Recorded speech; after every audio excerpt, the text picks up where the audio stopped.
Voici l'histoire derrière mon poème Le gilet pare-balles de Cupidon. Mon père, c'est un grand fan de Brassens, Plume la Traverse, Léo Ferré, Brel et tous ces géants-là qui ont redonné ces lettres de noblesse à la langue française.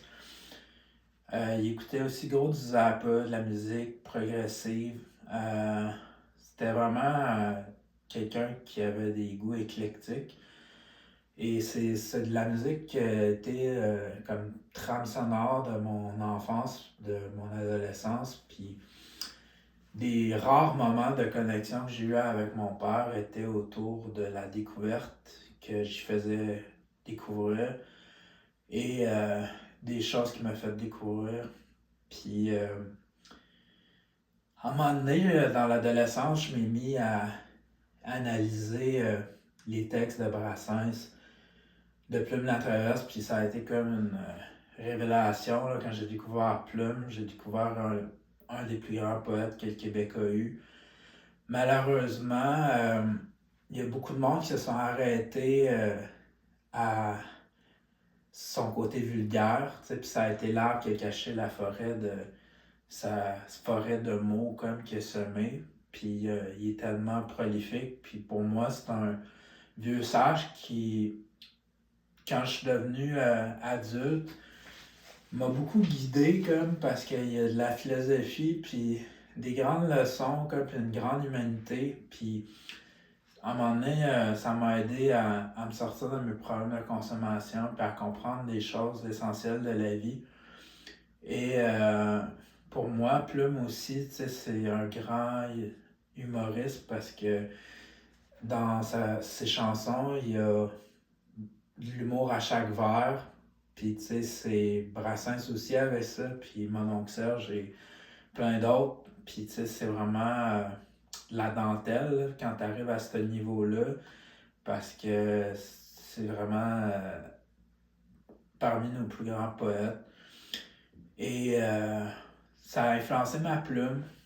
Puis, voici la genèse de mon poème Le gilet pare-balles de Cupidon, c'est que j'aimais beaucoup la tune que Brassens avait faite sur Cupidon, puis Assis entre deux chaises que Plume la Traverse a faite, qui est d'une grande poésie et d'une grande sensibilité. Êtes-vous plus cuisse ou poitrine? Moi, je me cherche une poulette qui me cause pas de crise d'angine. Crémeuse ou traditionnelle, imparfaite et pas refaite. Cupidon sort dans les clubs, car le seul Valentin qu'il a reçu vient d'une compagnie de pub. Son cœur se recroqueville, déçu, faute d'amour, v'là le gros beat de basse pour faire battre son cœur à la place. Un autre Saint-Valentin fêté seul en chantant Happy Birthday to me.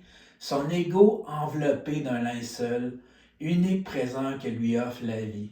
Par l'amour constamment assiégé, dans ce long jeûne de la chair, Cupidon mange ses émotions. Il essaie de se complaire du poids de ses aliénations. Cupidon est devenu parano. Il craint d'y laisser sa peau. Les armes de séduction massive ont foqué sa vie affective. Son cœur est la cible facile de la mythique femme fatale, regard mièvre et corps gracile, usant d'amour comme arme létale. N'ayant connu que des guédailles, Cupidon s'est armé jusqu'aux dents, écœuré d'être le cobaye de simulacres de sentiments. Cupidon est gouverné par la peur, c'est pour ça qu'il porte un gilet pare-balles et qu'il a toujours sur lui son défibrillateur. Son niveau d'anxiété est infernal. Ça fait que son cœur fait des beats de death metal. Cupidon a toujours sur lui son pacemaker, car l'amour des fois c'est un mal pernicieux qui l'a déjà mené à l'hôpital. Tout ceci est illogique. Cupidon, le doigt sur la gâchette, au premier regard panique et se tire sa propre fléchette. Faute d'amour propre, le voilà damné à chercher l'âme sœur pour l'éternité.